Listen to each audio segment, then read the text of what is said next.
ମା ଏହା ଏମିତି ଏକ ଶବ୍ଦ ଏହାକୁ ଯଦି ବିଶ୍ଳେଷଣ କରାଯାଏ ତେବେ ଶବ୍ଦକୋଷରେ ଥିବା ସମସ୍ତ ଶବ୍ଦ କମ୍ ପଡ଼ିବ କିନ୍ତୁ କଟକ ବଡ଼ ମେଡିକାଲରେ ଭର୍ତ୍ତି ହୋଇଥିବା 43 ଦିନର ଶିଶୁକନ୍ୟା ଆତ୍ମଜା ପାଇଁ ମାର ଏହି ମହାନତା ସତେ ଯେମିତି ମୂଲ୍ୟହୀନ ହୋଇଯାଇଛି। ଭାଗ୍ୟ ସିନା ତାକୁ ମା ଠାରୁ ଦୂରେ ରହିଛି କିନ୍ତୁ ବଞ୍ଚିତ କରିନାହିଁ ମାର ସ୍ନେହ ପାଇବାରୁ। ଧୋରେ ବାଇୟା ଧୋ ଯେଉଁ କିଆରୀରେ କହଳ ମାଣ୍ଡିଆ ସେଇ କିଆରୀରେ ସୋ।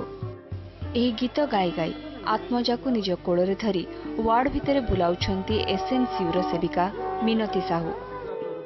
ନିଜ ଗର୍ଭରୁ ଜନ୍ମ ନ ନେଇଥାଉ ପଛେ କିନ୍ତୁ ମା ଛେଉଣ୍ଡ ଏହି ଶିଶୁ କନ୍ୟାଟି ଉପରେ ସେ ଅଜାଡ଼ି ଚାଲିଛନ୍ତି ତାଙ୍କ ସ୍ନେହ।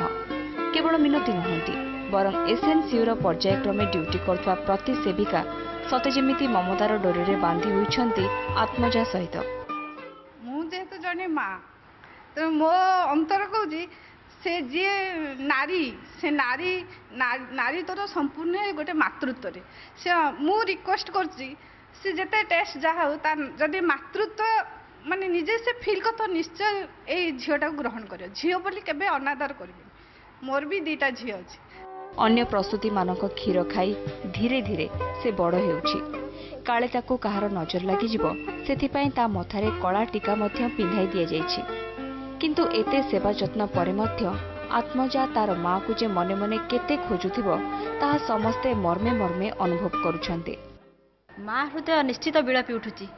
ପିଲାଟିକି ମୋ ନିଜ ଆଖିରେ ଦେଖିଲା ଭିତରେ ମୋ ମନ କହୁଛି ପ୍ରକୃତରେ ସିଏ ମା ହେବାର ଯୋଗ୍ୟତା ଖାଲି ଦୁନିଆକୁ ଦେଖାଉଛି ମା ହେବାର କିନ୍ତୁ ତାର ଆନ୍ତରିକତା ଛୁଆ ପ୍ରତି ନାହିଁ। ଆତ୍ମଜାର ପ୍ରକୃତ ମା ପରିଚୟ ଜାଣିବା ପାଇଁ DNA ପରୀକ୍ଷା ରିପୋର୍ଟକୁ ଅପେକ୍ଷା କରାଯାଇଛି। ଆଜି ବିଶ୍ୱ ମାତୃତ୍ୱ ଦିବସ ଅବସରରେ ସମସ୍ତେ ନିଜ ମାକୁ ମନେ ପକାଉଛନ୍ତି କିନ୍ତୁ ଆତ୍ମଜା ଜନ୍ମ ହେବା ପରଠାରୁ ହିଁ ନିଜ ମାକୁ ଖୋଜି ଚାଲିଛି ଏସ୍ଏନ୍ସିୟୁର ଏହି ଚାରିକାନ୍ଥ ଭିତରେ। କଟକରୁ କ୍ୟାମେରା ପର୍ସନ ରଜନୀଙ୍କ ସହ ନଭେଶ ମହାନ୍ତି, OTV।